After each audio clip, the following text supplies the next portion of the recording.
بجيب لكم كلمات صغيرة عن الحب وشعور الحب. كلمات قصيرة. الحب مش مكالمات 24 ساعة.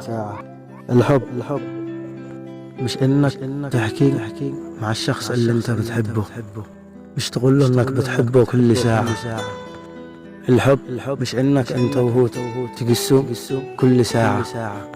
الحب مش انك كل ساعة 24 ساعة اتصال، صوت وصورة، فيديو، خرقات، روحات وقيات. الحب مش سخف الاهتمام. الحب مش افراد قديا.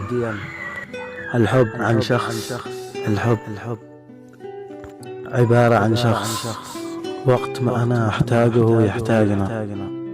الحب شخص يدعي لي بالغيب بدون ما أنا أعرف. الشخص الذي يحزن لزعلي ويفرح لفرحي. الشخص الذي يقدرني صح، الذي يكون الاشتياق بيننا موجود. الحب بيننا أمان وراحة وأمان وسر. سلام.